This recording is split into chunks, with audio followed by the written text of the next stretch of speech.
Imagine a moonlit night in 1930s Paris, where love and betrayal dance in the shadows.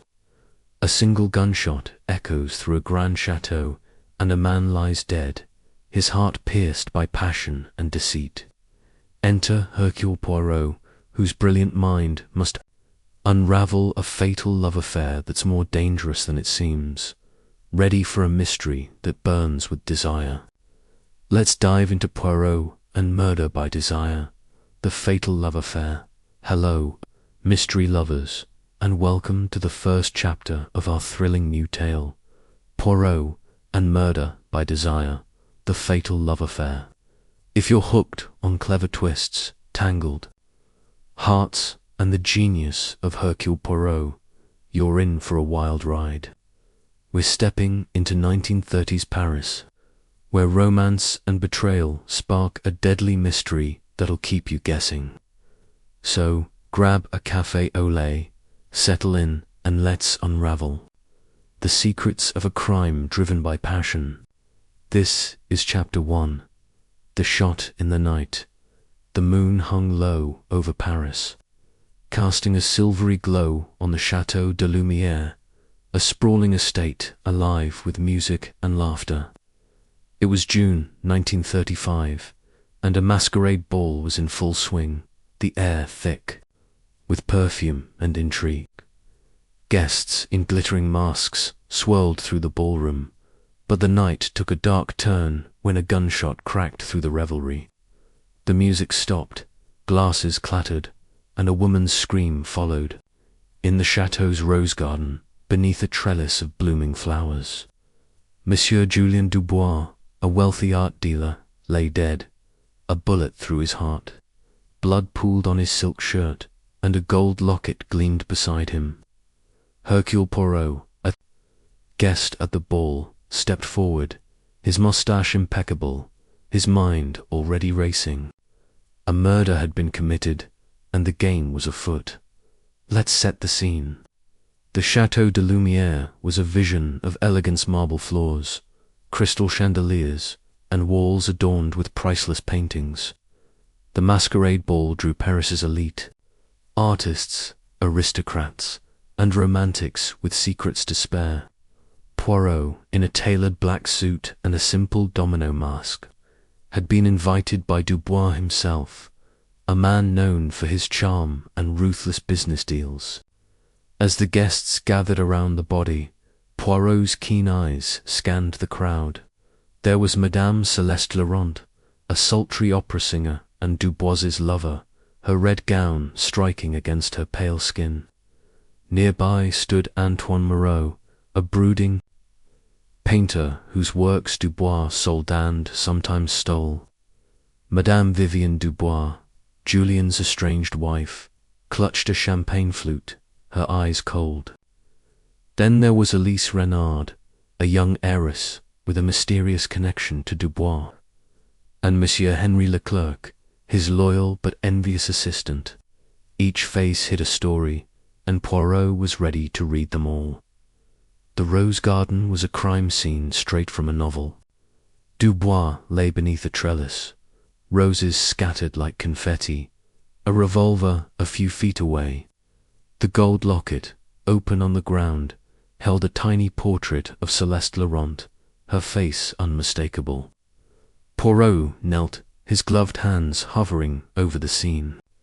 The bullet wound was precise, the revolver clean of fingerprints. A faint scent of lavender lingered not from the roses, but from perfume. Mon Dieu, Poirot murmured, this is a crime of passion. Celeste, her mask discarded, stood trembling, her red lipstick smudged. I didn't do it, she cried, her voice breaking. I loved him, but the locket pointed to her, and the guests whispered. Was the opera singer a scorned lover, or a scapegoat? Poirot's grey cells were already at work. Let's talk about Poirot's method, because it's what makes him a legend. He doesn't jump to conclusions, he observes, he listens, he thinks. The revolver, a .38 caliber, was Dubois's own, kept in his study. How did it reach the garden? The locket, a gift to Celeste, was a glaring clue, but too obvious for Poirot's taste. He noted the lavender scent Celeste wore it, but so did Vivienne. The garden's gravel path showed no clear footprints, thanks to the guests trampling the scene, but a single rose petal, crushed under Dubois's body, caught his eye. It was fresh, suggesting someone stood close before the shot. Poirot's mind catalogued these details, his calm demeanor masking a storm of deduction. The heart, he said to himself, is the key to this murder. The suspects were a gallery of motives. Celeste Laurent, the opera singer, had been Dubois's mistress for a year, but rumors swirled of his wandering eye. Antoine Moreau, the painter, resented Dubois for taking credit for his art, a motive for revenge. Vivienne Dubois, the estranged wife, lived separately but stood to inherit half his fortune lest he changed his will. Elise Renard, the heiress, had been seen with Dubois at private dinners, her shy demeanor hiding something deeper. Henri Leclerc, the assistant, was loyal but overlooked, his envy palpable. Poirot watched them all, noting Celeste's trembling hands on Antoine's clenched jaw, Vivienne's icy stare, Elise's flushed cheeks, and Henri's nervous pacing. Each was a piece in his puzzle, and he was ready to place them. Inspector Claude Martin, a stout Parisian detective, arrived with his officers, grumbling about meddling foreigners. Poirot, unfazed, requested the garden be sealed. He examined the revolver closely, no prints, but a faint scratch on the barrel suggested it had been dropped. The locket's portrait of Celeste was recent, its clasp loose, as if torn off in a struggle. Poirot asked Celeste about it. Julien gave it to me last month, she said, her voice shaky. I wore it tonight, but it must have fallen or planted. Poirot also found a silk glove near the trellis, women's size, scented with lavender. Celeste and Vivienne both wore gloves, but neither claimed it. The clues were mounting, and Poirot's mind was a machine, sorting truth from lies. Let's take a tip from Poirot. Notice the small things. The crushed rose petal, the lavender scent, the scratched revolver. These are the threads of truth. In your life, pay attention to details. For friends' hesitation, a misplaced item, they reveal more than words. Try this. Next time you're puzzled, jot down what you see, hear, or smell. It's like Poirot's mental notebook, and it sharpens your instincts. For him, the locket and glove were arrows pointing to a truth, but he wasn't ready to accuse yet. He turned to the guests, his voice firm. No one leaves this chateau. Hercule Poirot will find the one who killed Monsieur Dubois. As Chapter 1 wraps up, the Chateau de Lumière is a gilded cage, its guests trapped by suspicion. Dubois is dead. Celeste's locket marks her as a suspect, and the lavender-scented glove hints at a woman's hand. Poirot's grey cells are buzzing, the clues revolver, petal, locket, glove forming a deadly picture. Who pulled the trigger, and why? Was it a lover's rage, a betrayed wife's revenge, or something colder? Next time, in Chapter 2, we'll follow Poirot as he questions Celeste, the opera singer whose tears may hide a killer's heart. The mystery is just beginning, and the stakes are as high as the Paris moon. That's it for Chapter 1, folks. If you're hooked on this passionate puzzle, give this video a thumbs up, subscribe, and hit the bell so you don't miss Chapter 2. Drop a comment. Who do you think shot Dubois? Is Celeste guilty, or is someone framing her? Let's unravel this together. See you next time for more of Poirot and Murder by Desire. The fatal love affair. The Chateau de Lumière stood shrouded in moonlight, the the storm's distant rumble echoing the tension within. The rose garden, where Julien Dubois met his end, was sealed off, but the air in the grand ballroom buzzed with suspicion. Hercule, his sharp eyes glinting beneath his domino mask, wove through the masked guests, his grey cells piecing together a puzzle of clues: a .38 revolver, a gold locket with Celeste Laurent's portrait, a lavender-scented silk glove, and a crushed rose petal. In Chapter 1, the gunshot that killed Dubois set the stage for a crime of passion, with Celeste, the opera singer, as the prime suspect. Now, in Chapter 2, the diva's denial, we dive into Celeste's world of glamour and secrets as Poirot probes her alibi and her heart. The stakes are sky high, and the truth is slippery. Let's unravel the next thread in this deadly love affair. Celeste Laurent stood by a gilded mirror in the chateau's salon, her red gown a stark contrast to her pale, tear-streaked face. Her dark hair, once pinned elegantly, now fell in loose waves, and her lavender perfume hung heavy in the air. Poirot approached, his voice smooth but unyielding. "Madame Laurent," he said, "your locket was found beside Monsieur Dubois, your lover. You claim love, yet love can kill. Where were you when the shot rang out?" Celeste's eyes, wide with fear, met his. "I was in the ballroom, singing for the guests," she said, her voice trembling like a plucked string. "I didn't kill him." But her hands clutched her gown, and Poirot noted a faint tear at the hempfresh, as if caught in a struggle. Was her grief real, or a performance worthy of the Paris opera? Let's paint Celeste in vivid detail. In her early 30s, she was a star of the opera world, her voice a siren's call that captivated audiences sans Dubois. Their affair was no secret, but whispers among the guests hinted at trouble. Dubois had grown distant, eyeing the young heiress Elise Renard. Celeste's career, funded by Dubois's wealth, was faltering, and without him she faced ruin. Poirot pressed her on the locket. "It was a gift," she said, her voice breaking. "I wore it tonight, but it slipped off during the dance." Slipped or torn? He noticed her gloves were missing one found in the garden, lavender-scented, size small. "I lost one," she admitted, her eyes darting to Vivienne Dubois, the estranged wife, across the room. Poirot's moustache twitched her lover's jealousy, or a deeper motive. Poirot's interrogation was a delicate dance, each question a step toward truth. He asked about her song, a haunting aria performed just before the gunshot.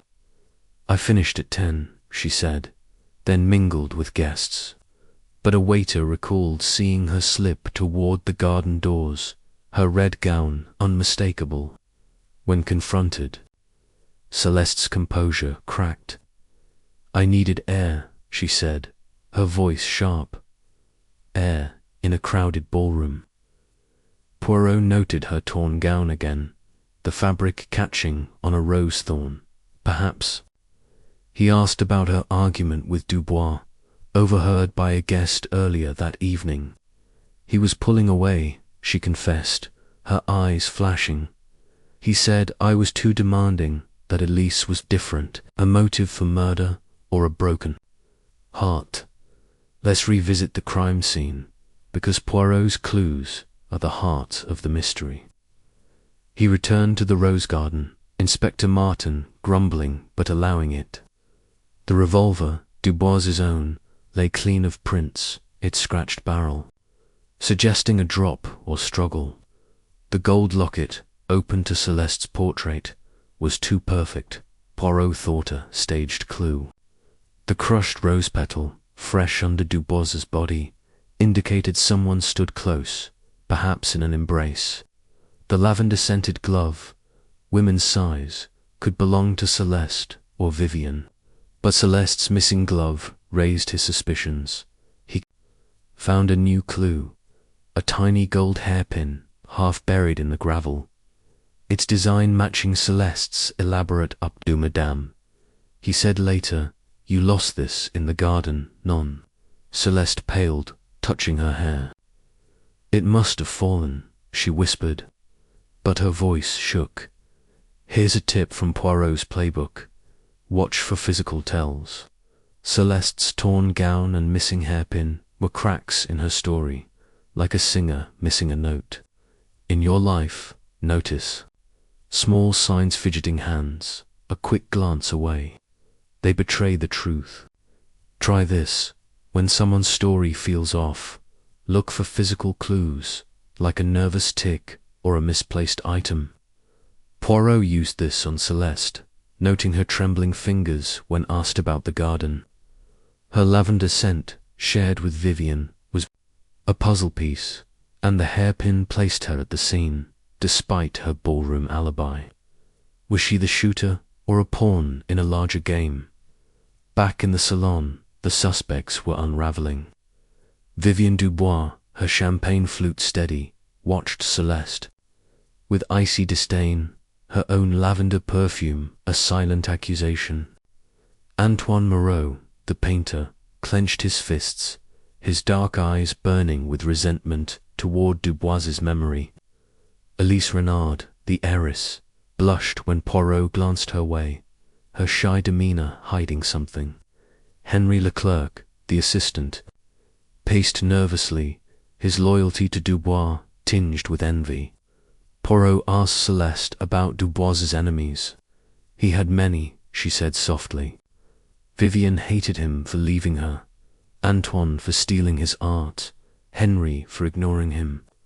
She paused, then added, and Elise. He was obsessed with her. Poirot noted her bitterness, a lover scorned, or a killer deflecting. Let's dive into Celeste's motives, because Poirot's peeling back layers. Her affair with Dubois was passionate, but crumbling his interest in Elise threatened her heart and her career. A guest had overheard Dubois threaten to cut her funding, leaving her destitute. He said I was replaceable, Celeste admitted to Poirot, her voice low. Had she snapped, shooting him in a fit of rage? Poirot also learned she'd visited Dubois's study earlier that week, where the revolver was kept. Her access, her motive, and the locket made her a prime suspect, but the glove's lavender scent tied to Vivienne, too. He checked Celeste's hands, no gunpowder residue, but her gloves could have hidden it. The hairpin, though, was damning. Another clue emerged, the garden's layout. Poirot noticed a hidden path behind the trellis, leading to a side door into the chateau. It was concealed by roses, but a broken stem suggested someone had passed through. Celeste, with her torn gown, could have used it to slip out and back unnoticed. He asked the waiter about her movements. She was near the garden doors. He confirmed, just before the shot. Poirot also found a smudge of red lipstick on the locket's clasp, matching Celeste's shade. I kissed it for luck, she claimed, but her eyes avoided his. The clues: hairpin, lipstick, torn gown painted. A vivid picture, but the lavender glove kept Vivienne in play. Here's another tip. Follow the trail of access.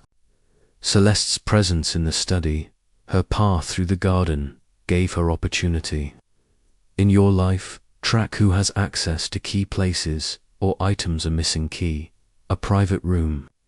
Try keeping a mental map of who goes where, like Poirot did with the chateau's paths. Celeste's torn gown and hairpin placed her in the garden, but the gloves, scent, and Vivienne's matching perfume muddied the waters. Was Celeste a killer, or was someone framing her with her own locket? As Chapter 2 closes, the Chateau de Lumière is a web of passion and deceit. Celeste's alibi is crumbling, her hairpin and lipstick tying her to the garden, but the lavender glove points to Vivienne, and the revolver's clean state suggests a careful killer. The rose petal, the hidden path, and Dubois's wandering heart keep the mystery burning. In Chapter 3, we'll turn to Vivienne Dubois, the estranged wife, whose icy calm hides a storm of motives. Is she a betrayed spouse with a deadly grudge, or a shadow in someone else's plot? The love affair is fatal, and Poirot's closing in. If you're gripped by this passionate mystery, smash that like button, subscribe, and ring the bell for Chapter 3. Comment below, who's your top suspect? Is Celeste a heartbroken killer, or is someone setting her up? Let's unravel this together. See you next time for more of Poirot and Murder by Desire, the fatal love affair. The Chateau de Lumière stood like a silent witness under the Parisian moon, its grandeur masking a deadly secret. The rose garden, where Julien Dubois was shot, buzzed with police activity, but the ballroom's tension was electric, each suspect a spark waiting to ignite. Hercule Poirot, his grey cells humming, sifted through clues: a .38 revolver, a gold locket with Celeste Laurent's portrait, a lavender-scented silk glove, a crushed rose petal, and a gold hairpin tying Celeste to the scene. In Chapter 2, Celeste's crumbling alibi and torn gown painted her as a scorned lover, but the lavender glove hinted at another, perhaps Vivienne Dubois, the estranged wife. Now, in Chapter 3, The Wife's Wrath, we turn to Vivienne, whose icy demeanor hides a fire of motives. Poirot's probing deeper, and the truth is a heartbeat away. Let's dive into this fatal love affair and see what burns. Vivienne Dubois stood by a marble fireplace, her champagne flute steady in her gloved hand, her lavender perfume a sharp note in the air. Her silver gown shimmered, but her blue eyes were cold, her lips a tight line. Poirot approached, his voice soft but piercing. "Madame Dubois," he said, "you are the wife. Yet apart from Monsieur Julien, his death brings you wealth, but perhaps also revenge. Where were you when the shot was fired?" Vivienne's gaze was steady, almost defiant. "I was in the library, reading," she said, her voice smooth as glass. "I heard the shot and came running." But Poirot noted her glove silk women's size, like the one in the garden, a faint smudge of dirt on her sleeve. Was her calm a mask, or a murderer's confidence? Let's paint Vivienne in vivid detail. In her mid-40s, she was a striking woman, her blonde hair swept into an elegant chignon, her poise that of old Parisian aristocracy. Married to Dubois for a decade, she'd lived separately for 2 years, their estrangement fueled by his affair with Celeste. Vivienne stood to inherit half his estate, but only if his will remained unchanged. Guests whispered she'd learned Dubois was drafting a new will, favouring Celeste or Elise Renard. Poirot pressed her on this. "Julien was reckless," she said, her voice icy. "He flaunted his mistress, humiliated me." Her fingers tightened on the flute, nearly cracking it. Poirot's moustache twitched anger. Like that could pull a trigger. Poirot's interrogation was a masterclass in precision, each question a needle in Vivienne's armor. He asked about her library alibi. "I prefer solitude," she said, but a footman had seen her near the garden doors, her silver gown catching the moonlight. When confronted, Vivienne's eyes flashed. "I stepped out for a cigarette," she said, producing a silver case. But Poirot noticed her gloves, no cigarette ash, and the garden glove's lavender scent matched her perfume. He asked about the locket. "I knew of it," she admitted. "Julien's gift to that singer." Her venom was palpable, but was it motive enough? He also spotted a tiny scratch on her wrist, barely hidden by her glove. A rose thorn, perhaps. Let's revisit the crime scene, because Poirot's clues are the pulse of the mystery. He returned to the rose garden, Inspector Martin muttering about overzealous detectives. The .38 revolver, clean of prints, lay where Dubois fell, its scratched barrel suggesting a struggle. The gold locket, with Celeste's portrait, screamed set up, but the lavender-scented glove size, small, could be Vivienne's or Celeste's. The crushed rose petal, fresh under Dubois's body, hinted at a close encounter. Poirot found a new clue, a single silver thread, caught in the trellis's thorns, glinting like Vivienne's gown. "Madame," he said later, "you were in the garden, Nan." Vivienne's face stiffened. "I told you, I smoked outside," she insisted, but her voice wavered. "Here's a tip from Poirot's playbook. Watch for hidden marks." Vivienne's scratched wrist and silver thread were silent witnesses, like a smudged signature. In your life, look for subtle signs, scuff on a shoe, a torn sleeve. They tell stories, words don't. Try this when someone's story feels off. Check their surroundings for clues, like Poirot did with Vivienne's gloves. Her lavender scent, matching the glove, and the silver thread tied her to the scene. But the hairpin and lipstick pointed to Celeste. Was Vivienne a killer or a victim of a clever frame? Poirot's grey cells were sorting the threads. Back in the ballroom, the suspects were fraying. Celeste Laurent, her red gown creased, glared at Vivienne, her tears dried into defiance. Antoine Moreau, the painter, muttered about Dubois's greed, his hands balled into fists. Elise Renard, the heiress, blushed under Poirot's glance, her shy demeanour a shield. Henri Leclerc, the assistant, paced, his loyalty to Dubois cracking under envy. Poirot asked Vivienne about Dubois's enemies. He made them easily, she said coolly. Antoine hated his control, Henri his neglect, Elise his obsession. She paused, then added, and Celeste. She thought she owned him. Poirot noted her scorn a wife betrayed, or a killer deflecting. Let's dive into Vivienne's motives, because Poirot's peeling back layers. Her estrangement from Dubois was bitter, his affair with Celeste a public wound. The new will threatened her inheritance, and a guest overheard her arguing with Dubois days ago, accusing him of betrayal. "You'll regret this," she'd said. Poirot learned she'd visited the chateau's study, where the revolver was kept, claiming to retrieve old letters. Access, motive, and opportunity. Vivienne had them all. He checked her gloves, no gunpowder, but the lavender scent was strong, and the silver thread matched her gown. The scratch on her wrist, though, was fresh, likely from the gardens. Thorns had she struggled with Dubois. Another clue emerged. The hidden path. Poirot re-examined the garden's concealed path behind the trellis, leading to a side door.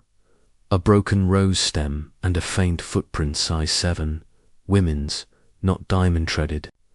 Someone slipped through. Vivienne's shoes, size 7, were clean, but the dirt smudge on her sleeve hinted at the garden. He asked the footman about her movements. She was near the garden doors, he confirmed, just before the shot. Poirot also found a cigarette, but near the trellis, unlit, with a trace of Vivienne's lipstick. "I dropped it," she claimed, but her eyes avoided his. The clue's thread, scratch, cigarette were piling up, but the gloves sent tied back to Celeste. Here's another tip. Follow the path of opportunity. Vivienne's access to the study and garden gave her a window to kill. In your life, track who can reach key places, a locked office, a private chat. Try mapping opportunities, like Poirot did with the chateau's paths. Vivienne's silver thread and scratched wrist placed her in the garden, but the locket and hairpin kept Celeste in the frame. The revolver's clean state suggested a careful killer, and Vivienne's icy calm was too perfect. Was she the shooter, or a scapegoat in a lover's plot? As Chapter 3 closes, the Chateau de Lumière is a maze of passion and lies. Vivienne's icy alibi is cracking, her silver thread and scratched wrist tying her to the garden, but the locket and hairpin point to Celeste. The lavender glove, the crushed petal, and the hidden path keep the mystery alive, and Dubois' new will looms large. In Chapter 4, we'll turn to Antoine Moreau, the brooding painter whose resentment of Dubois burns hot.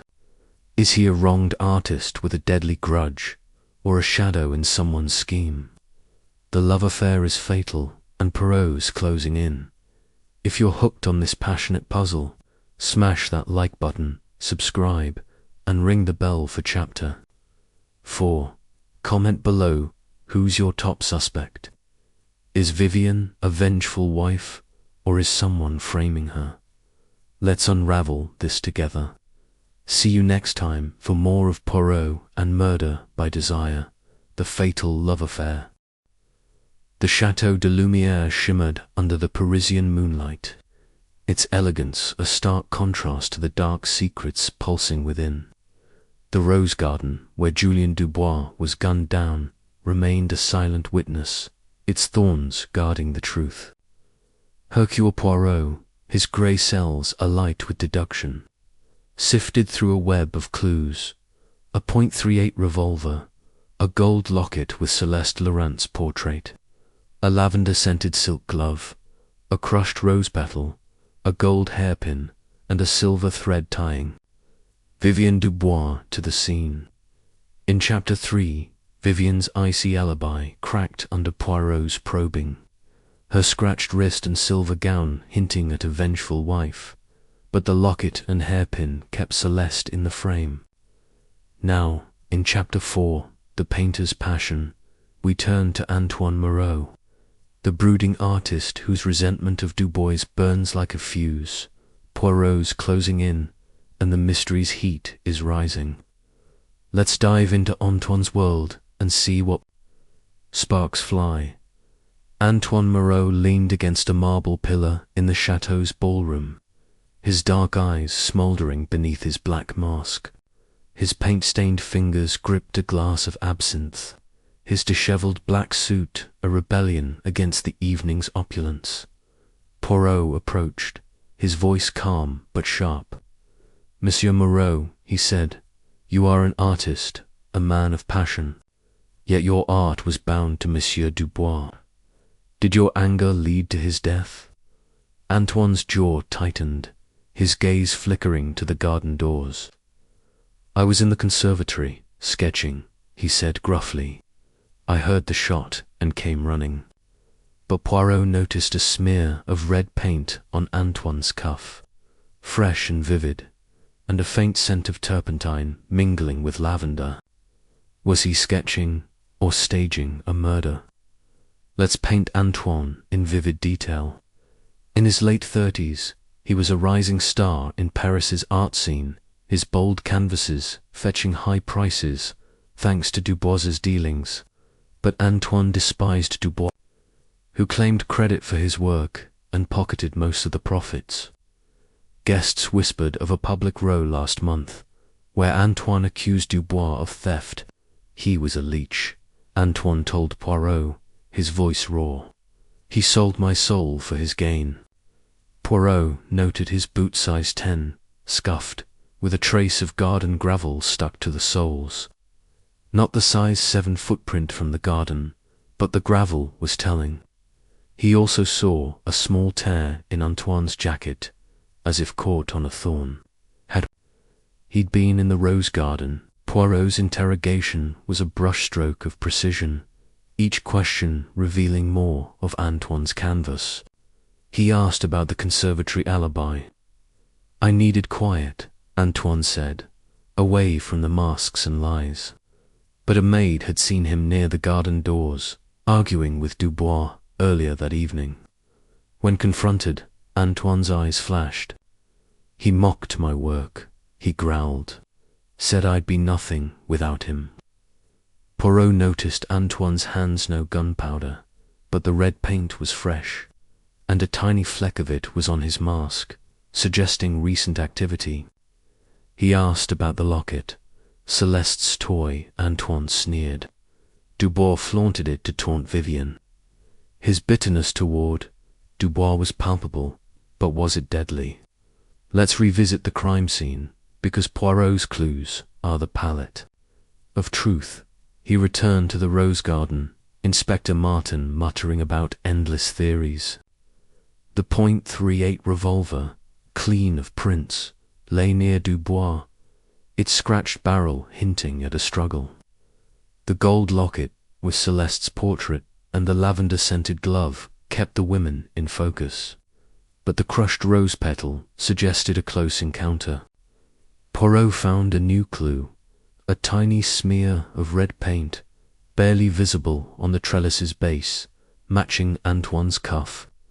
"Monsieur," he said later, "you painted tonight, yes, but not in the conservatory." Antoine's face darkened. "I stepped outside to clear my head," he said, but his voice wavered. The silver thread and hairpin didn't fit, but the paint was a vivid stroke. Here's a tip from Poirot's playbook. Look for traces of action. Antoine's red paint and gravelly boots were evidence of movement, like footprints in the snow. In your life, notice signs of activity: a muddy shoe, a fresh scratch. They reveal where someone's been. Try this. When someone's story feels off, check their belongings for clues, like Poirot did with Antoine's cuff. The red paint, the torn jacket, and the gravel tied him to the garden, but the size 7 footprint and lavender glove pointed elsewhere. Was Antoine a passionate killer, or a distraction in a larger plot? Back in the ballroom, the suspects were a gallery of tension. Celeste Laurent, her red gown creased, watched Antoine with wary eyes, her tears replaced by suspicion. Vivienne Dubois, her silver gown gleaming, sipped her champagne, her gaze cold. Elise Renard, the heiress, fidgeted with her fan, her shyness a mask for secrets. Henri Leclerc, the assistant, muttered about Dubois's greed, his loyalty fraying. Poirot asked Antoine about Dubois's enemies. He bled everyone dry, Antoine said bitterly. Vivienne for her pride, Celeste for her heart, Henri for his dreams, Elise for her innocence. His words were a dagger, but Poirot noted his glance at Elise, protective or possessive. Let's dive into Antoine's motives, because uncovering layers. Dubois's control over his art was a chokehold, and one's paintings sold for thousands, but he saw pennies. A guest overheard Dubois threatening to drop him for a new artist, a blow to Antoine's ego and livelihood. "He called me a hack," Antoine told Poirot, his fists clenching. Had he snapped, shooting Dubois to reclaim his freedom? Poirot learned Antoine had access to the study, where the revolver was kept, during a meeting last week. He checked Antoine's sketchbook, left in the conservatory. No sketches from tonight, only a torn page. "I was uninspired," Antoine claimed, but his eyes avoided Poirot's. A lie or a cover. Another clue emerged, the hidden path. Poirot re-examined the garden's concealed path behind the trellis. Its broken rose stem and size 7 footprint, not Antoine's size 10, but the gravel on his boots matched the path's stones, suggesting he'd walked it. He asked the maid about Antoine's movements. He was near the garden doors, she confirmed, arguing with Monsieur Dubois. Poirot also found a cigarette butt near the trellis, unlit, with Vivienne's lipstick, but Antoine smoked too. I tossed it, he said, but the red paint smear on the trellis was his. The close pink gravel, torn jacket placed him in the garden, but the glove and locket kept Celeste and Vivienne in play. Here's another tip. Follow the trail of resentment. Antoine's anger at Dubois was a fire, burning through his alibi. In your life, watch for grudges, bitter words, clenched jaws. They reveal motives. Try tracking emotional cues, like Poirot did with Antoine's sneer. His red paint and gravelly boots screamed presence, but the size 7 footprint and lavender scent didn't fit. Was Antoine a wronged artist with blood on his hands, or a pawn in a lover's scheme? The revolver's clean state suggested a careful killer, and Antoine's passion was too raw. As chapter 4 closes, the Chateau de Lumière is a canvas of deceit, and Antoine's alibi is fading like wet paint. His red smear, gravelly boots, and torn jacket tie him to the garden. But the lavender glove and locket point to Celeste and Vivienne. The crushed petal, hidden path, and Dubois's new will keep the mystery burning. In chapter 5, we'll turn to Elise Renard, the shy heiress whose connection to Dubois hides a secret flame. Is she an innocent caught in a web, or a quiet killer? The love affair is deadly, and Poirot's brush is poised.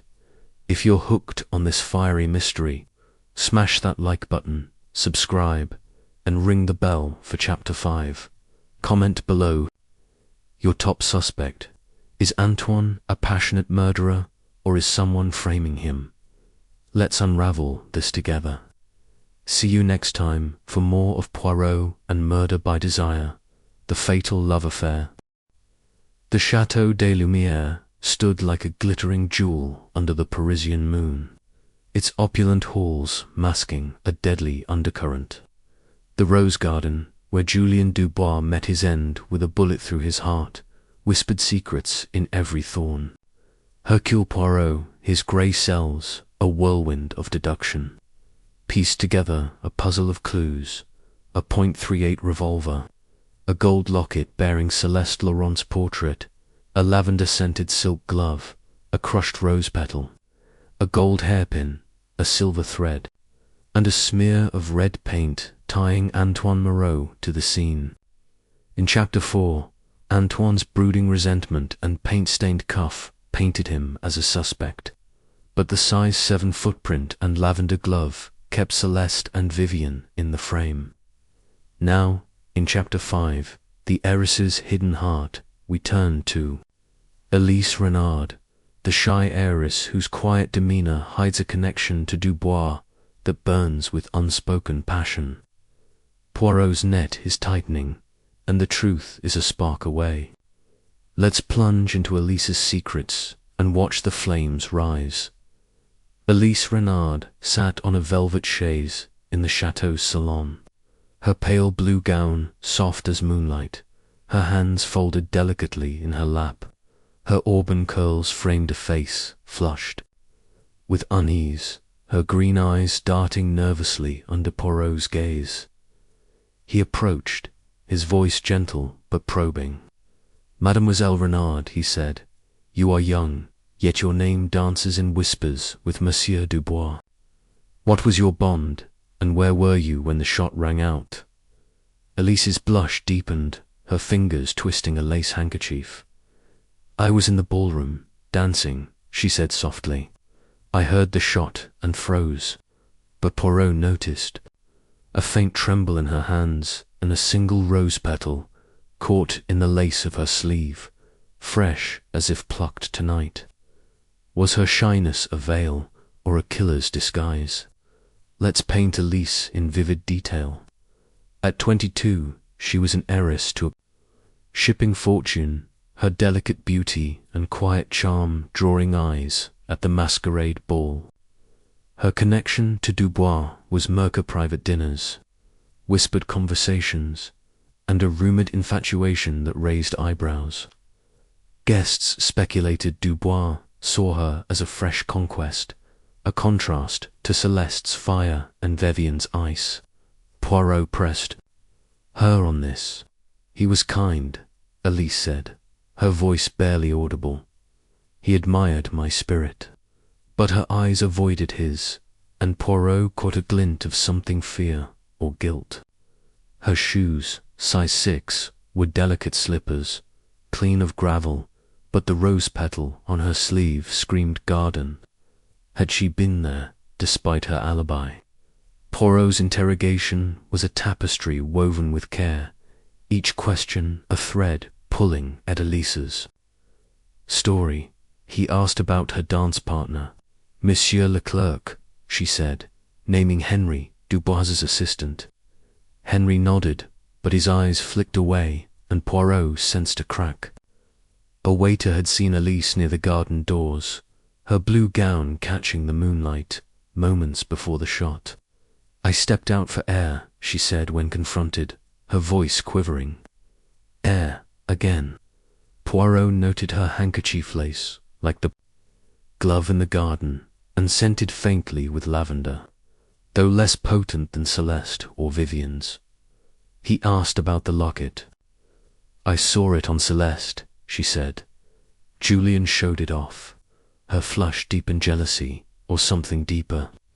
Let's return to the crime scene, because Poirot's clues are the heartbeat of this mystery. He slipped back to the rose garden. Inspector Martin trailing with a sigh. The .38 revolver, clean of prints, lay near Dubois, its scratched barrel hinting at a struggle or drop. The gold locket, with Celeste's portrait, and the lavender-scented glove kept the women central, but the crushed rose petal under Dubois's body spoke of intimacy. The silver thread tied to Vivienne, the red paint to Antoine, and now the rose petal on Elise's sleeve, new clue. Poirot found another, a tiny pearl earring, half buried in the gravel near the trellis, matching the pair in Elise's ears. Mademoiselle, he said later, you lost this in the garden, Nan. Elise touched her ear, pulling. I didn't notice, she stammered, her voice a whisper. Here's a tip from Poirot's playbook. Watch for what's out of place. Elise's rose petal and missing earring were anomalies, like a wrong note in a symphony.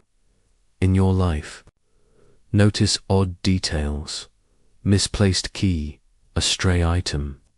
They reveal hidden actions. Try this. When someone's story feels shaky, check their surroundings for clues, like Poirot did with Elise's sleeve. The petal, the earring, and her faint lavender scent tied her to the garden, but the size 7 footprint and glove kept Vivienne and Celeste in play. Was Elise a lovesick innocent, or a quiet killer weaving a delicate web? Back in the salon, the suspects were a gallery of fraying nerves. Celeste Laurent, her red gown creased, glared at Elise, her eyes sharp with suspicion. Vivienne Dubois, her silver gown gleaming, sipped her champagne with calculated calm. Antoine Moreau, his absinthe glass empty, muttered about Dubois's greed, his fists clenched. Henri Leclerc, pacing, avoided Elise's glance, his loyalty to Dubois cracking. Poirot asked Elise about Dubois's enemies. He was intense. She said hesitantly. Celeste was jealous, Vivienne bitter, Antoine angry, Henri overlooked. Her voice faltered when naming Henri, and Poirot noted it an alliance, or a shared secret. Her blush at Dubois's name suggested more than admiration. Let's dive into Elise's motives, because Poirot's uncovering hidden fires, her dinners with Dubois cloaked in secrecy, hinted at a romantic entanglement. A guest overheard Dubois call her my muse, a term that stung Celeste and Vivienne. Elise's fortune made her independent, But her heart was vulnerable. Dubois's charm was a trap, and she'd fallen. Poirot learned she'd visited the chateau's study, where the revolver was kept, to discuss a painting purchase. He wanted to sell me an Antoine original, she said, but her eyes flicked to Antoine. Had Dubois manipulated her? Poirot checked her hands, no gunpowder, but her missing earring and rose petal screamed presence. The lavender scent, though faint, linked her to the glove. Another clue emerged: the hidden path behind the trellis. Poirot re-examined it, finding the size 7 footprint women's, not Elise's size 6, and the broken rose stem. A faint trace of lavender lingered, weaker than Vivienne's, but stronger than Elise's usual scent. Had she borrowed perfume to mask her presence?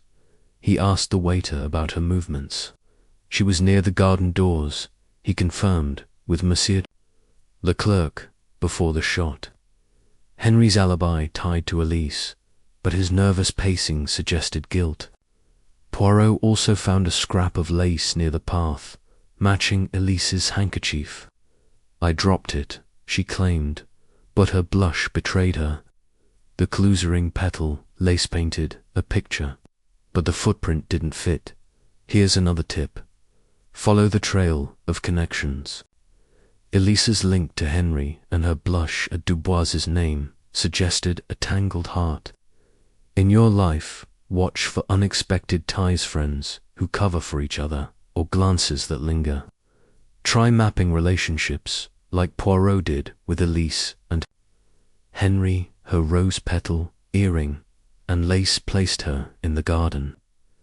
But the lavender glove and size 7 footprint pointed to Vivienne or Celeste. The revolver's clean state and scratched barrel suggested a careful killer, and Elise's shy demeanor felt too fragile to be true. Was she a lovesick pawn or a cunning player? As Chapter 5 closes, the Chateau de Lumière is a labyrinth of passion and deceit. Elise's alibi is unraveling, her rose petal, earring, and lace tying her to the garden, but the size 7 footprint and lavender glove keep the mystery alive. Celeste's locket, Vivienne's silver thread, and Antoine's red paint swirl. In Poirot's mind, and the study's revolver looms large.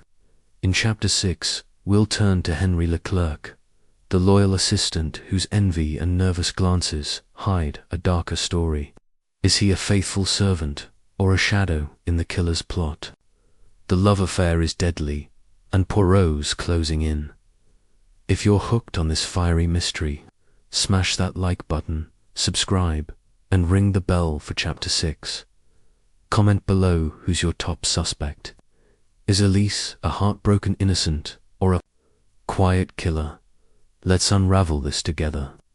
See you next time for more of Poirot and Murder by Desire, the fatal love affair. The Chateau de Lumière stood as a gilded cage under the fading Parisian moon, its opulent halls pulsing with secrets as dark as the night. The rose garden, where Julien Dubois fell with a bullet through his heart, held its clues tightly, a .38 revolver, a gold locket with Celeste Laurent's portrait, a lavender-scented silk glove, a crushed rose petal, a gold hairpin, a silver thread, a smear of red paint, and a pearl earring tying Elise Renard to the scene. In Chapter 5, Elise's shy alibi unraveled under Poirot's probing, her rose petal and missing earring hinting at a hidden passion. But the size 7 footprint and lavender glove kept Celeste and Vivienne in the frame. Now, in Chapter 6, the assistant's envy, we turn to Henri Leclerc, Dubois's loyal but overlooked assistant, whose nervous glances and quiet resentment simmer beneath the surface. Poirot's closing in, and the truth is a spark away from igniting. Let's dive into Henri's shadows and see what burns. Henri Leclerc stood near the ballroom's grand piano, his lanky frame hunched, his grey suit neatly pressed but his tie slightly askew. His pale face, framed by thinning brown hair, twitched with nervous energy, his hands fidgeting with a pocket watch. Poirot approached, his voice calm but sharp as a blade. "Monsieur Leclerc," he said, "you served Monsieur Dubois faithfully, yet loyalty can hide envy. Where were you when the shot ended his life?" Henry's eyes flicked to Elise, then to the floor. "I was in the ballroom, dancing with Mademoiselle Renard," he said, his voice thin. But Poirot noticed a smudge of ink on Henry's fingers, and a faint scent of lavender on his jacket, faint but unmistakable. Was his loyalty a mask or a motive for murder? Let's paint Henry in vivid detail. In his early 30s, Henry was Dubois's right-hand man, handling the art dealer's schedules and contracts with quiet efficiency. But his loyalty came at a cost. Dubois treated him like a servant, never acknowledging his ambition to be an art dealer himself. Guests whispered that Henry had begged Dubois for a promotion, only to be laughed off.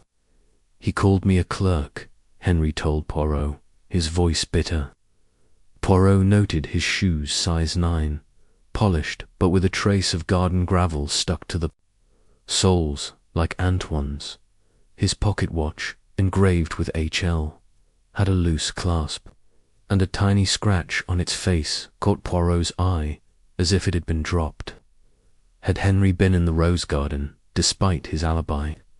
Poirot's interrogation was a delicate trap, each question a thread pulling at Henry's story. He asked about the dance with Elise. "We waltzed for 2 songs, Henry said, but his eyes avoided Elise's, and she blushed, her own alibi tied to his. A footman had seen Henry near the garden doors, adjusting his tie, moments before the gunshot. I was overheated," Henry claimed when confronted, his fingers twitching on the watch. Poirot noticed the ink smudge black, fresh, like that used for Dubois's contracts. "You handled papers tonight, monsieur?" Poirot asked. Henry hesitated. "Just notes for Julien," he said, but his voice cracked. Poirot's moustache twitched him. Could turn a pen into a gun. "Let's revisit the crime scene, because Poirot's clues are the heartbeat of the mystery." He returned to the rose garden, Inspector Martin trailing with a scowl. The .38 revolver, clean of prints, lay near Dubois, its scratched barrel suggesting a struggle. The gold locket, with Celeste's portrait and the lavender-scented glove, kept Celeste and Vivienne central, while the crushed rose petal, silver thread, red paint, and pearl earring pointed to Elise and Antoine. Poirot found a new clue, a tiny scrap of paper, half buried in the gravel, with Henry's handwriting a fragment of a contract, signed HL. "Monsieur Poirot said later, you dropped this in the garden, Nan." Henry's face paled. "It's nothing, a draft," he stammered, but his twitching fingers betrayed him. "Here's a tip from Poirot's playbook. Watch for nervous habits." Henry's twitching fingers and loose watch clasp were tells, like a trembling voice in a lie. "In your life, notice small ticks fidgeting, a quick glance away. They reveal hidden truths. Try this. When someone's story feels off, watch their hands or eyes, like Poirot did with Henry. The ink smudge, gravelly shoes, and paper scrap placed. Him in the garden, but the size 7 footprint and lavender glove didn't fit. Was Henry a resentful assistant with blood on his hands, or a pawn in a lover's plot? Back in the salon, the suspects were a canvas of tension. Celeste Laurent, her red gown fading, glared at Henry, her suspicion sharp. Vivienne Dubois, her silver gown gleaming, watched with icy calm, her champagne flute steady. Antoine Moreau, his absinthe gone, muttered about Dubois's greed, his eyes on Elise. Elise Renard, her lace handkerchief twisted, blushed under Henry's glance, there. Alibis entwined. Poirot asked Henri about Dubois's enemies. He was ruthless, Henri said quietly. Celeste was jealous, Vivienne vengeful, Antoine furious, Elise too innocent. His pause at Elise's name was telling an affection, or a shared secret. Poirot noted his protective glance toward her. Let's dive into Henri's motives, because Poirot's peeling back layers. Henri's years of service to Dubois were marked by slight overlooked promotions, public dismissals. A guest overheard Dubois mocking Henri's dreams of dealing art, saying, "You'll always be my shadow." Henri's ambition burned, and Dubois's new will, rumoured to favour Celeste or Elise, threatened his future. Poirot learned Henri had access to the study, where the revolver was kept, handling Dubois's papers daily. He checked Henri's pocket, watched the scratch matched the revolver's barrel, as if it had fallen during a struggle. "I dropped it earlier," Henri claimed, but his eyes darted to Elise. Was he covering for her or himself? Another clue emerged, the hidden path behind. The trellis. Poirot re-examined it, finding the size 7 footprint women's, not Henri's size 9, and the broken rose stem. The gravel matched Henri's shoes, suggesting he'd walked the path. He asked the footman about Henri's movements. He was near the garden doors, the footman confirmed, with Mademoiselle Renard, before the shot.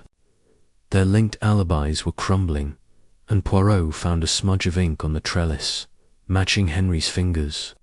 "I leaned there," Henri said, but his twitching watch clasp told another story. The clue's ink, gravel, paper scrap tied him to the garden, but the lavender glove and locket kept Celeste and Vivienne in play. Here's another tip. Follow the trail of ambition. Henri's envy of Dubois was a fire burning through his alibi. In your life, watch for suppressed dreams, bitter words, envious glances. They reveal motives. Try tracking emotional cues, like Poirot did with Henri's twitch. His ink smudge, gravelly shoes, and paper scraps screamed presence. But the size 7 footprint and lavender scent didn't fit. The revolver's clean state suggested a careful killer, and Henri's quiet resentment was too sharp to ignore. Was he a loyal servant turned murderer, or a shadow in a larger scheme? As Chapter 6 closes, the Chateau de Lumière is a labyrinth of passion and betrayal. Henri's alibi is fraying, his ink smudge, gravelly shoes, and paper scrap tying him to the garden. But the lavender glove and size 7 footprint keep the mystery alive. Celeste's locket, Vivienne's silver thread, Antoine's red paint, and Elise's pearl swirl in Poirot's mind, and the study's revolver looms large. In Chapter 7, we'll revisit the crime scene itself, as Poirot uncovers a hidden clue. That shifts the game. Is Henri the key, or is someone pulling his strings? The love affair is deadly, and Poirot's one step closer to the truth. If you're hooked on this fiery mystery, smash that like button, subscribe, and ring the bell for Chapter 7. Comment below who's your top suspect. Is Henri a resentful killer or a pawn in a lover's plot? Let's unravel this together. See you next time for more of Poirot and Murder by Desire, the fatal love affair. The Chateau de Lumière loomed under the Parisian night, its glittering facade hiding a dark heart of secrets.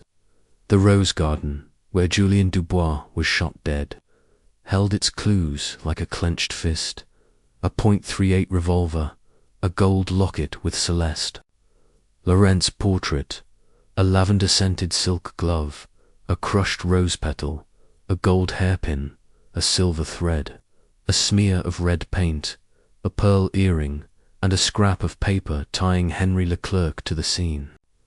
In Chapter 6, Henry's nervous alibi frayed under Poirot's probing, his ink smudge and gravelly shoes placing him in the garden.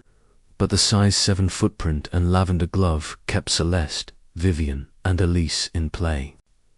Now, in Chapter 7, The Garden's Secrets, we return to the crime scene itself as Hercule Poirot uncovers a hidden clue that shifts the deadly puzzle.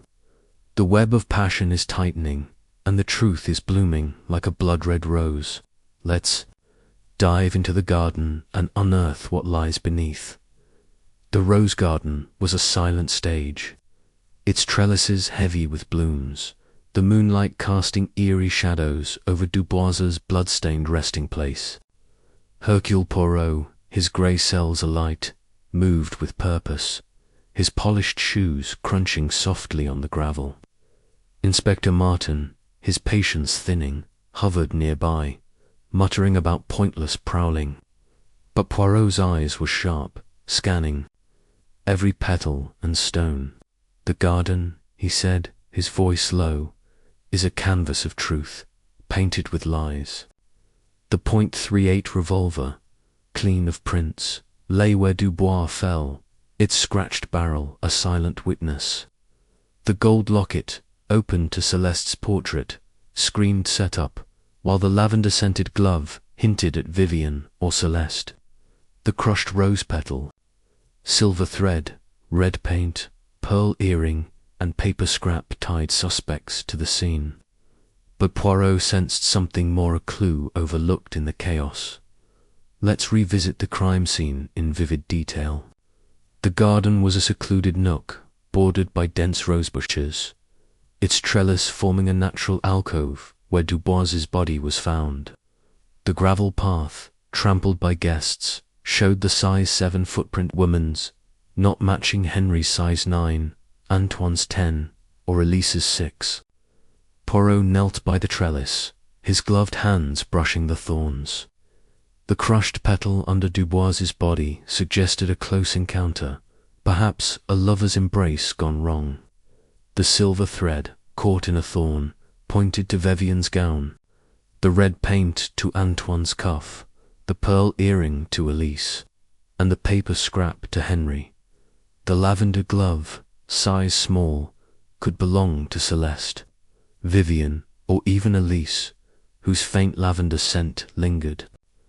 Poirot's moustache twitched to many clues, yet none complete. Poirot's method was meticulous, his mind a steel trap for details. He re-examined the revolver, its scratched barrel catching the moonlight. It was dropped, he murmured, but not by accident. The lack of fingerprints suggested a careful killer, wiping it clean. He traced the hidden path behind the trellis, leading to a side door into the chateau. A broken rose stem and faint gravel marks showed recent passage. Poirot found a new clue, a tiny brass key half buried under a rosebush, its surface scratched, as if forced into a lock. "Mon Dieu," he said, "this opens more than a door." The key, small enough for a desk or safe, wasn't Dubois's matched, none in the chateau's collection. Whose was it, and what did it unlock? Let's dig deeper into the garden's secrets.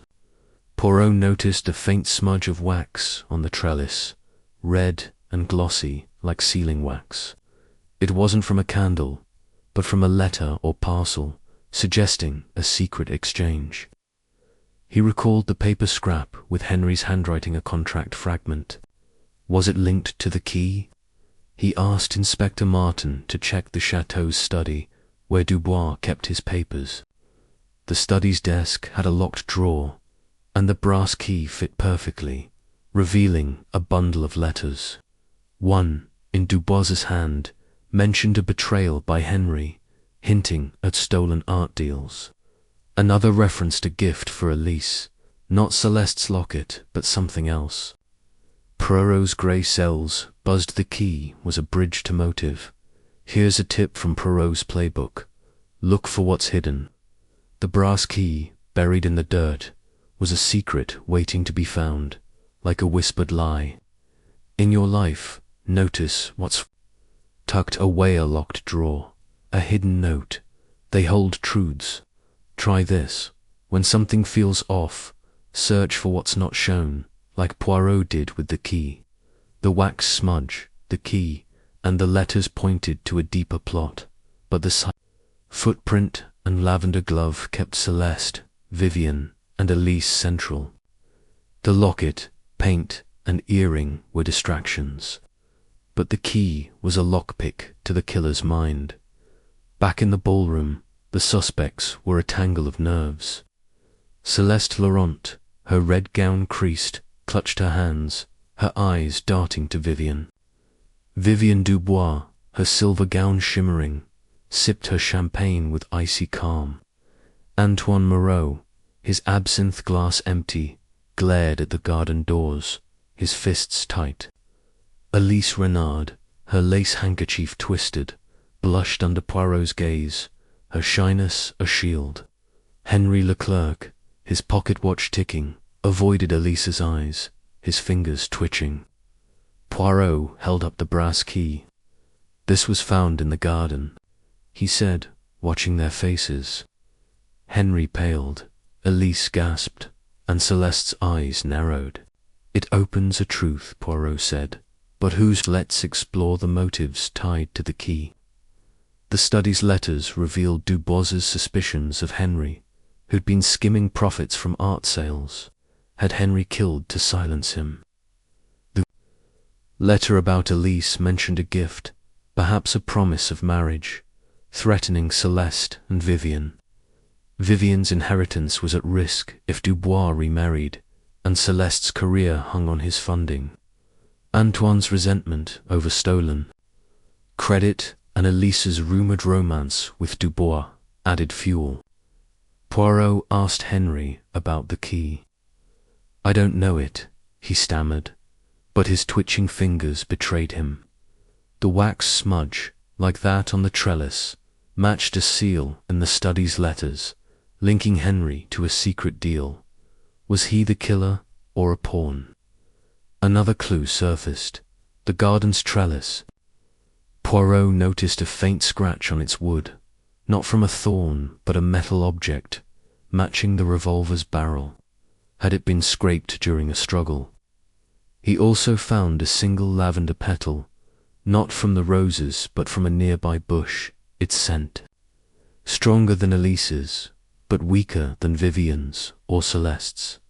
He asked the footman about the garden's visitors. Monsieur Leclerc and Mademoiselle Renard were near the doors, he said, before the shot. The key, the wax, and the lavender petal were new threads, but the size 7 footprint didn't fit Henri or Antoine, pointing back to the women. Here's another tip. Follow the trail of secrets. The brass key and wax smudge were hidden clues, like a coded message. In your life, look for locked doors, literal or figurative, that hide truths. Try tracking what's guarded, like Poirot did with the study's drawer. The key, the letters, and the lavender petal shifted the puzzle, but the locket, glove, and footprint kept the mystery alive. Was Henri protecting Elise, or hiding his own crime?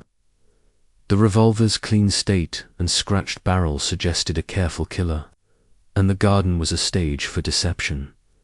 As Chapter 7 closes, the Chateau de Lumière is a maze of lies, and Poirot's uncovering its heart.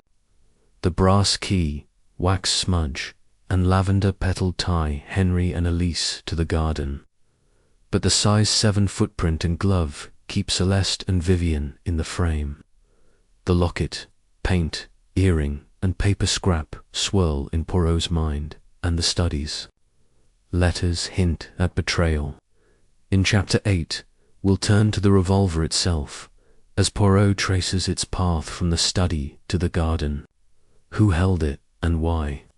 The love affair is deadly, and the truth is blooming. If you're gripped by this passionate mystery, smash that like button, subscribe, and ring the bell for Chapter 8. Comment below, who's your top suspect? Does the brass key point to Henry, or is someone else pulling the strings? Let's unravel this together.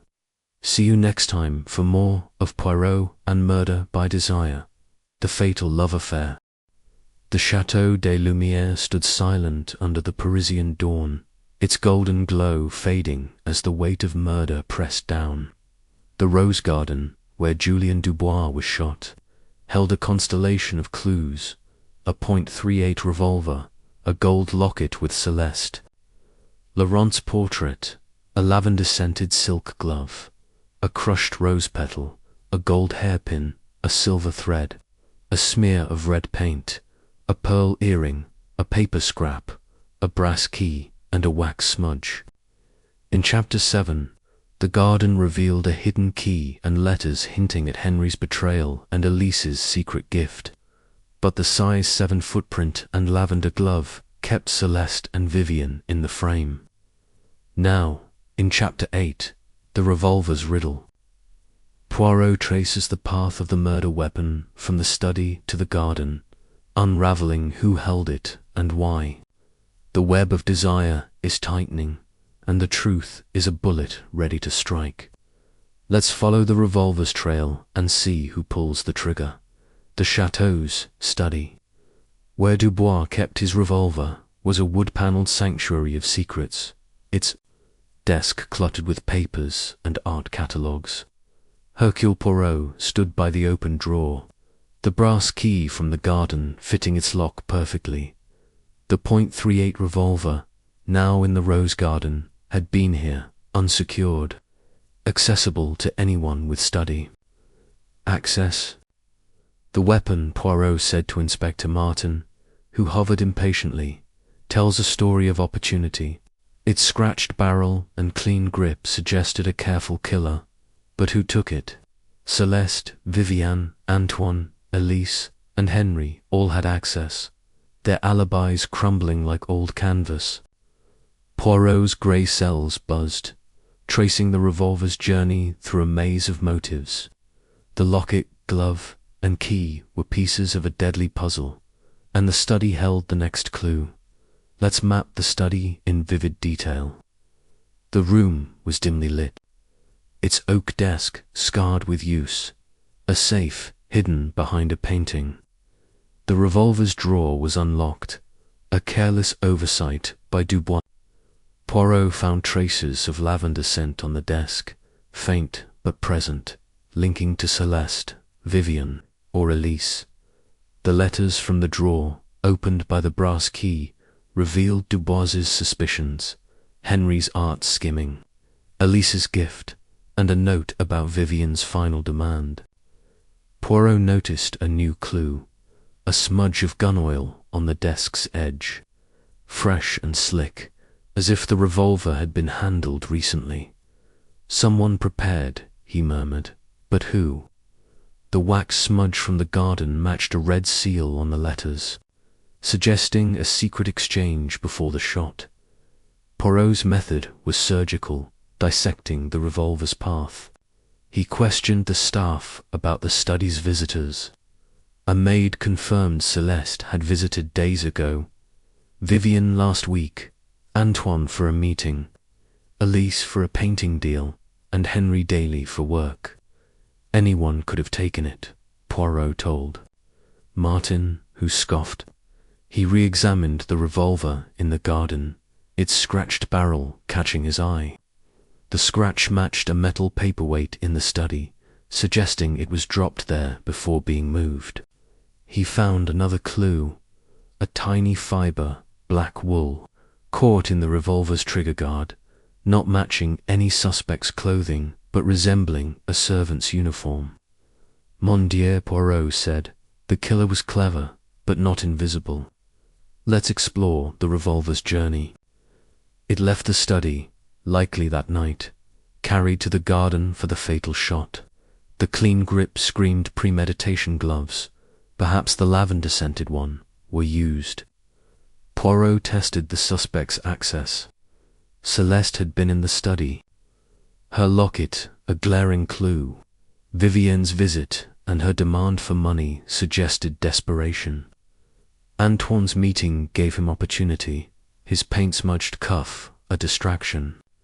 Elise's painting deal put her near the drawer, her pearl earring tying her to the garden. Henry's daily access made him a prime candidate, his paper scrap a damning link.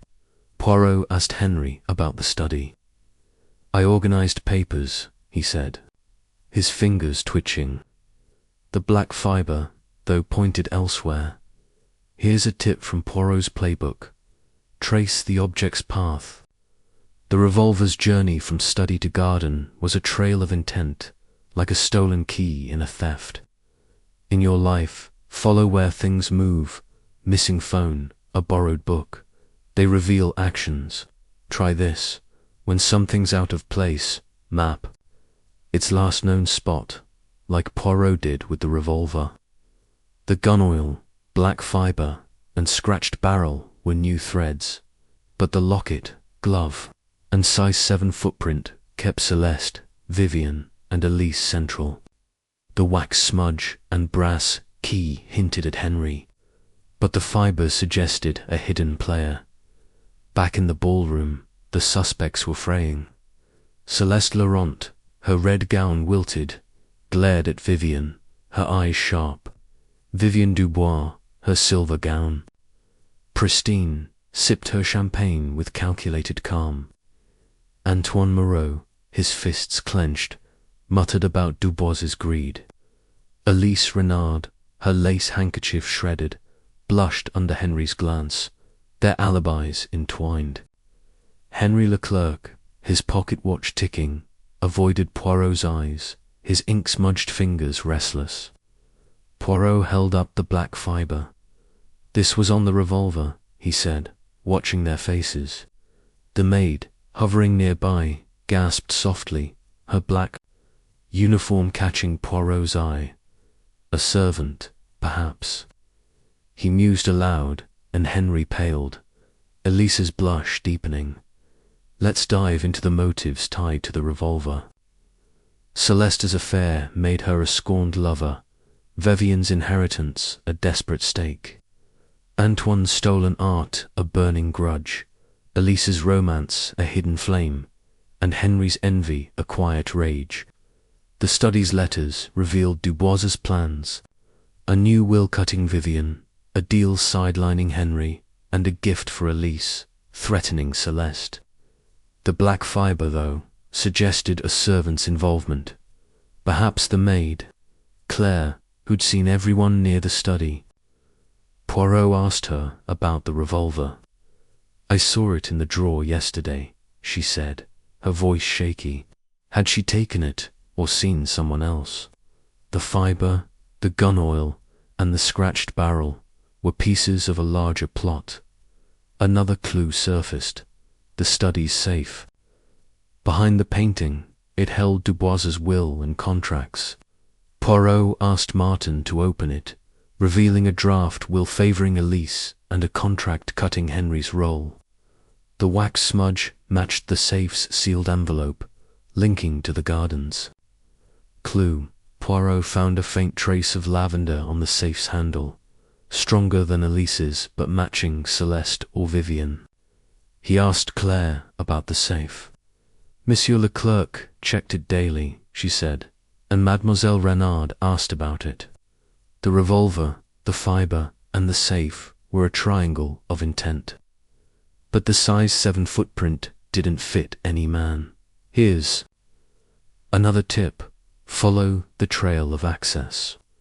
The study's open drawer and safe gave everyone opportunity, like an unlocked door in a heist.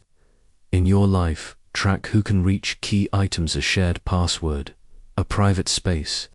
Try mapping access, like Poirot did with the study. The black fibre, gun oil, and wax smudge shifted the puzzle, but the locket, glove, and footprint kept the women central. Was Henry the key, or was the maid a hidden player? The revolver's clean state screamed a careful killer, and the study was a vault of secrets. As Chapter 8 closes, The Chateau de Lumière is a web of passion and lies.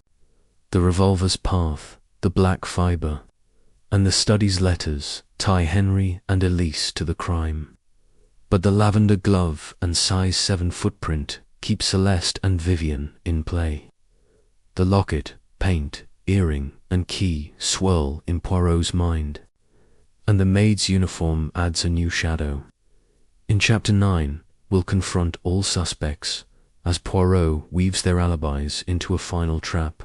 Who pulled the trigger and why? The love affair is deadly and the truth is loaded. If you're hooked on this fiery mystery, smash that like button, subscribe, and ring the bell for Chapter 9. Comment below who's your top suspect. Is the revolver pointing to Henri, or is the maid hiding something? Let's unravel this together. See you next time for more of Poirot and Murder by Desire, the fatal love affair. The Chateau de Lumière stood like a fading star under the Parisian dawn, its opulent halls heavy with the weight of a murder unsolved. The rose garden, where Julien Dubois fell with a bullet through his heart, clutched its secrets tightly. A .38 revolver, a gold locket with Celeste Laurent's portrait, a lavender-scented silk glove, a crushed rose petal, a gold hairpin, a silver thread, a smear of red paint, a pearl earring, a paper scrap, a brass key, a wax smudge, and a black wool fibre hinting at a servant's role. In Chapter 8, the revolver's path from the study to the garden revealed opportunities for all Celeste, Vivienne, Antoine, Elise, Henri, and perhaps the maid, Claire, but the size 7 footprint and lavender glove kept the mystery alive. Now, in Chapter 9, the web of alibis, Hercule Poirot gathers all suspects to confront their lies, weaving their motives and clues into a deadly trap. The love affair is at its breaking point, and the truth is a heartbeat away. Let's step into the showdown and see who cracks. The ballroom was a crucible of tension, its chandeliers casting harsh light on the suspects seated in a semicircle, their masks discarded but their secrets intact. Hercule Poirot stood at the center, his small frame radiating authority, his grey cells stitching together a tapestry of clues. "Mise, Amos," he said, his voice clear as a bell. "A murder has been committed, and the killer sits among you. Your alibis are fragile, your motives burn with desire. Hercule Poirot will unravel the truth." Celeste Laurent, her red gown wilted, clutched her hands, her eyes sharp with fear. Vivienne Dubois, her silver gown pristine, sipped her champagne with icy calm. Antoine Moreau, his fists clenched, glared at the floor. Elise Renard, her lace handkerchief shredded, blushed nervously. Henri Leclerc, his pocket watch ticking, twitched with unease. Claire, the maid, hovered at the edge, her black uniform stark. Inspector Martin, arms crossed, watched skeptically. The stage was set for Poirot's masterstroke. Let's map the suspects in vivid detail. Celeste, the opera singer, was Dubois's lover, her locket and hairpin tying her to the garden, her jealousy a blazing motive. Vivienne, the estranged wife, stood to lose her inheritance, her silver thread and scratched wrist hinting at vengeance.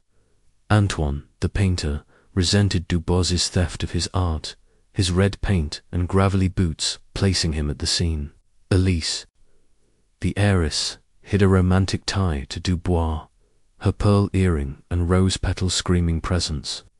Henri, the assistant, burned with envy, his paper scrap and ink smudge damning. Claire, the maid, was a shadow player, her black uniform matching the revolver's wool fibre. Each had access to the study's revolver, each a reason to kill. Poirot's eyes gleamed. He was ready to pull the threads apart. Poirot began with the revolver, the heart of the crime. It left the study, he said, cleaned of prints, scratched in a struggle, and carried to the garden. He held up the black wool fibre. This, from a servant's uniform, was on the trigger guard. Claire gasped softly, but gaze swept all. Madame Celeste, your locket was found, yet you claimed the ballroom. Madame Vivienne, your silver thread and lavender glove point to you, yet you were in the library. Celeste and Vivienne stiffened. Monsieur Antoine, your red paint marks the trellis, but you were sketching. Mademoiselle Elise, your earring and rose petal betray you, despite your dance. Monsieur Henri, your paper scrap and ink place you. There, yet you waltzed. He paused. And Mademoiselle Claire, your uniform's fibre speaks loudly. The room held its breath. Let's revisit the crime scene, because Poirot's clues are the pulse of the mystery. The rose garden was a stage of deception. Dubois's body, the revolver nearby, the locket open to Celeste's portrait, the lavender glove, the crushed petal, the silver thread, the red paint, the pearl earring, the paper scrap, the brass key, and the wax smudge. The size 7 footprint, women's ruled out Antoine and Henri, but fit Vivienne, not Celeste or Elise's size. 6. Poirot found a new clue, a faint smudge of charcoal on the revolver's grip, hidden under the trigger guard, matching the sketching pencils in Antoine's pocket. Monsieur Moreau, he said later, you handled the revolver, Nan. Antoine's jaw tightened. I touched it days ago, in the study, he growled. But his eyes flicked to Elise. Here's a tip from Poirot's playbook. Test the contradictions. The suspect's alibis clashed: Celeste's ballroom, Vivienne's library, Antoine's conservatory, Elise and Henri's dance, Claire's serving duties. In your life, probe inconsistent stories, ask for specifics, like times or sounds. Try this. When someone's tale feels off, ask what they saw or heard, like Poirot did with the gunshot. He asked each suspect to describe it. Celeste called it sharp, Vivienne muffled, Antoine loud, Elise faint, Henri sudden, and Claire echoing. Their differences were cracks, and Poirot noted Claire's hesitations. He'd been near the garden, serving drinks, when the shot rang out. The charcoal smudge shifted suspicion to Antoine, but the footprint didn't fit. Poirot turned to the study's letters, opened by the brass key. They reveal motives, he said, holding them up. Monsieur Henri, you skimmed art profits. Mademoiselle Elise, a gift perhaps, a proposal threatened others. Madame Vivienne, anew, will cut your inheritance. Henri paled, Elise blushed, Vivienne's flute trembled. The wax smudge, matching the gardens, tied to a sealed letter about Henri's betrayal. Poirot asked Claire about the study. I cleaned it daily, she said, her voice shaky, but I saw Monsieur Leclerc with papers. Henri's twitch surged. The locket, glove, and footprint kept the women's central, but the charcoal and paper scrap pointed to Antoine and Henri. Poirot's web was tightening, and the suspects' glances, Celeste at Vivienne, Elise at Henri, Antoine at the door of ill alliances. Let's dive into the motives, because Poirot's unraveling hearts. Celeste's jealousy over Dubois's interest in Elise was a fire, her locket a planted clue, Vivienne's loss of inheritance and public humiliation screamed revenge, her silver thread damning. Antoine's stolen art and crushed dreams fueled rage, his red paint a vivid mark. Elise's rumoured romance with Dubois, hinted at in the letters, threatened Celeste and Vivienne. Her earring a silent witness. Henry's envy and sidelined ambitions burned, his paper scrap a motive. Claire, overlooked but omnipresent, had access and opportunity, her wool fibre a dark hint. Poirot asked Claire about the revolver. "I saw it in the drawer," she whispered, but never touched it. Her eyes flicked to Henry. Was she protecting him? Another clue surfaced. The gunshot's timing. Poirot questioned a guest hood. Checked his watch, 10:05 p.m, when the shot rang out. Celeste's aria ended at 10 o'clock. Vivienne was reading, Antoine sketching, Elise and Henry dancing, Claire serving. But the footman placed Celeste, Vivienne, Antoine, and Elise near the garden doors, and Claire nearby with a tray. Poirot found a tray in the garden, dropped near the trellis, with a smudge of lavender perfume. "Mademoiselle Claire," he said. "You were there, serving?" "Yes." Claire nodded, trembling. The charcoal smudge, wool fibre, and tray tied her to the scene, but the size 7 footprint pointed to Vivienne. The locket and glove were distractions, but the revolver was the truth. Here's another tip. Follow the alliances. Elise and Henry's linked alibis, Celeste and Vivienne's glares. Claire's glance at Henry. These were threads of loyalty or fear. In your life, watch who defends whom or who avoids eyes. Try tracking interactions, like Poirot did, to spot conspiracies. The charcoal smudge on Antoine, the wool fibre on Claire, and the wax smudge on Henry were new pieces. But the size 7 footprint and lavender glove kept the women central. The revolver's clean state and scratched barrel screamed a careful killer, and the study's letters were a map of betrayal. Was Claire a hidden player, or were Henry and Elise weaving a joint lie? As Chapter 9 closes, the Chateau de Lumière is a cauldron of lies, and Poirot's trap is set.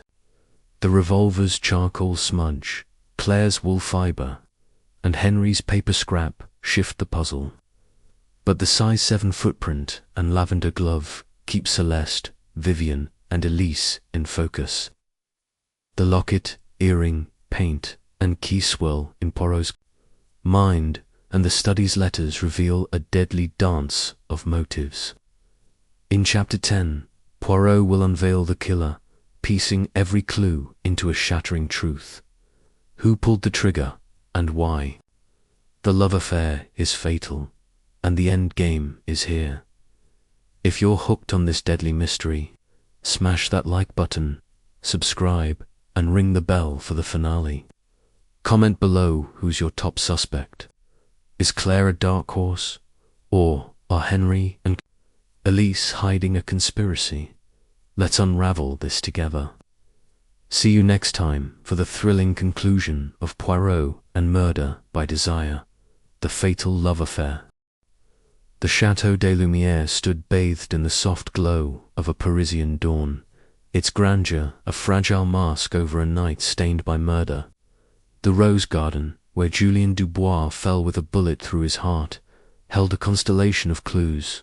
A .38 revolver, a gold locket with Celeste Laurent's portrait, a lavender-scented silk glove, a crushed rose petal, a gold hairpin, a silver thread, a smear of red paint, a pearl earring, a paper scrap, a brass key, a wax smudge, and a black wool fibre hinting at the maid Claire's role.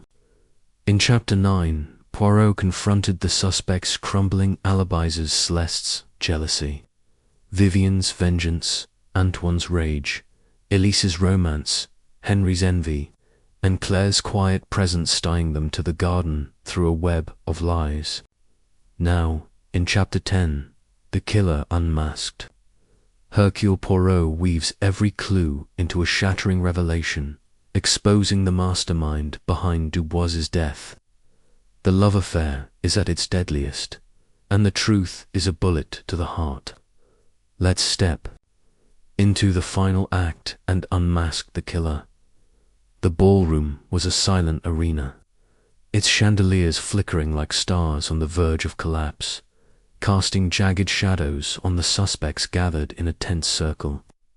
Hercule Poirot stood at the center, his small frame commanding, his grey cells a blazing furnace of deduction. "Mise Amos," he declared, his voice cutting through the heavy air. "A crime of passion has been committed, and the killer is among you. Your lies have woven a web, but Hercule Poirot sees through it. The revolver, the locket, the glove point to a truth that burns." Celeste Laurent, her red gown faded, clutched her hands, her eyes wide with fear. Vivienne Dubois, her silver gown gleaming, held her champagne flute with icy calm. Antoine Moreau, his fists clenched, glared at the floor, his absinthe long gone. Elise Renard, her lace handkerchief in shreds, blushed nervously. Henri Leclerc, his pocket watch ticking frantically, twitched with unease. Claire, the maid, stood at the edge, her black uniform stark against her pale face. Inspector Martin, arms crossed, watched with grudging respect. The stage was set for Poirot's final curtain. Let's map the clues one last time, because Poirot's brilliance lies in their synthesis. The .38 revolver, clean of prints, its scratched barrel and charcoal smudge tied to Antoine, was taken from the study. The gold locket, open to Celeste's portrait with her lipstick smudge, screamed set up. The lavender-scented glove, size small, matched Celeste, Vivienne, or Elise's scent. The crushed rose petal under Dubois's body hinted at intimacy. The silver thread tied to Vivienne's gown, the red paint to Antoine's cuff, the pearl earring to Elise, the paper scrap and wax smudge to Henry, and the brass key to the study's secrets. The black wool fibre from Claire's uniform and the dropped tray near the trellis placed her in the garden.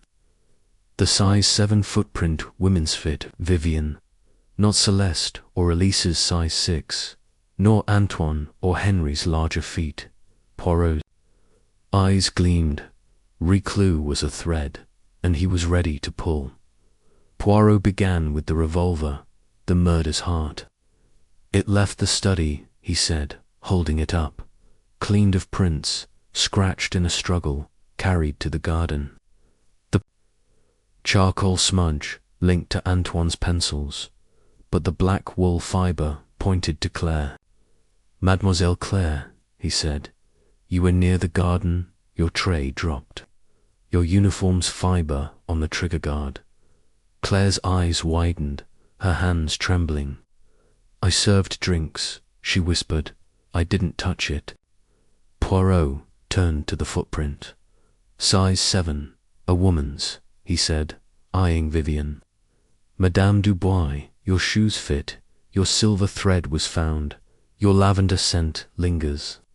Vivienne's flute trembled, but she said, "I was in the library." Poirot's moustache twitched lies were crumbling. "Let's revisit the crime scene, because it's the canvas of truth." The rose garden was a stage. Dubois's body beneath the trellis, blood pooling on his silk shirt, the revolver nearby. The locket, with Celeste's portrait, was planted, its lipstick smudged too perfect. The lavender glove, size small, could belong to Celeste, Vivienne, or Elise, but the size 7 footprint pointed to Vivienne. The crushed petal suggested a close encounter. The silver thread tied Vivienne to the thorns, the red paint Antoine to the trellis, the pearl earring Elise to the gravel, and the paper scrap and wax smudge Henry to a secret deal. The brass key opened the study's drawer, revealing letters about Henry's theft and Elise's gift. Poirot found a final clue, a tiny glass bead, blue and sparkling, near the trellis, matching Claire's hairpiece. "Mademoiselle Claire," he said. "You were there, Nan." Claire gasped, touching her hair. Here's a tip from Poirot's playbook. See the whole picture. The clues were a mosaic each piece, vital, but only together did they reveal the truth. In your life, step back from chaos to connect the dots. A missed call, a strange comment. Try this. List every detail when solving a problem, like Poirot did with the garden's clues. The glass bead, wool fibre, and tray placed Claire in the garden, but the size 7 footprint didn't fit her size 6 feet. The locket and glove screamed Celeste or Vivienne, the paint Antoine, the earring Elise, the paper Henri. The revolver's clean state and scratched barrels suggested a careful killer, and the study's letters were a map of betrayal. Poirot turned to the studies. Letters, the motive's core. They reveal a web of desire, he said, holding them up. Monsieur Henri, you stole from Dubois's deals. Mademoiselle Elise, a proposal threatened others. Madame Vivienne, a new will cut your fortune. Madame Celeste, your lovers, I wondered. Henri's twitch surged. Elise blushed. Vivienne's flute cracked. Celeste sobbed. The wax smudge linked to Henri's secret contract, the brass key to his access. Poirot asked Claire about the study. I saw Monsieur Leclerc with the drawer, she said, her voice shaking. He was nervous. Poirot noted Henri's glance at Elise's protection or guilt. He asked Vivienne about the will. Julien betrayed me, she admitted, her voice cold. But I didn't kill him. The room crackled with tension. Poirot's revelation was a thunderclap. The killer is not one, but two, he declared, his eyes sweeping the circle. Mademoiselle, Elise, and Monsieur Henri, you conspired. Elise gasped. Henri's watch fell from his shaking hands. You, Elise, loved Dubois, but his proposal was a lie to secure your fortune, Poirot said. You, Henri, envied his success and stole from his deals, but he discovered it. The letters confirmed Dubois's plan to expose Henri and propose to Elise, cutting Vivienne and Celeste. Elise, you took the revolver from the study. Your size 6 shoes hidden by borrowed size 7 boots from the maid's closet, leaving the footprint to frame Vivienne. The glass bead was from Elise's hairpiece, dropped in haste. Henri, you planted the locket. Your paper scrap a mistake. Your charcoal pencil used to smudge the revolver. Let's unravel the plot. Elise, heartbroken by Dubois's manipulation, and Henri, desperate to hide his theft, conspired. Elise stole the revolver, wearing Claire's boots to leave the size 7 footprint, framing Vivienne. Henri, with study access, took Celeste's locket during a dance, planting it in the garden. Elise shot Dubois in a lover's quarrel, the crushed petal marking their closeness, the scratched barrel from her dropping it in panic. Henri wiped it clean, leaving his charcoal smudge by mistake. Claire's tray and wool fibre were from her stumbling on the scene, dropping her tray in shock. The lavender glove, stolen from Vivienne, was a final misdirection. The silver thread, red paint, and pearl earring were coincidences, exploited to confuse. Here's another tip. Trust the hidden alliance. Elise and Henri's linked alibis and nervous glances were a conspiracy, like partners dodging questions. In your life, watch for paired stories, friends covering lies, or shared hesitations. Try tracking interactions, like Poirot did with Elise and Henri's glances. The glass bead, charcoal smudge, and paper scrap sealed their guilt, while the footprint and glove were clever frames. The locket was a distraction, the revolver the truth. You planned to escape blame, Poirot said, but your clues betrayed you. Elise sobbed. He lied to me. Henri broke. I had to stop him. Martin stepped forward, cuffs ready, as Chapter 10 closes. The Chateau de Lumière is quiet, its secrets laid bare. Elise and Henri, driven by love and envy, wove a deadly plot, but Poirot's brilliance cut through their lies. The revolver, locket, glove, and footprint were pieces in a masterful game, solved by his grey cells. The love affair was fatal, but truth prevailed. Thanks for joining this passionate mystery. Folks, if you loved this finale, smash that like button, subscribe, and ring the bell for more thrilling tales. Comment below, did you guess Elise and Henri? What was your favorite clue? Let's keep solving mysteries together. Until next time, stay sharp and watch for the truth in Poirot and Murder by Desire, the fatal love affair.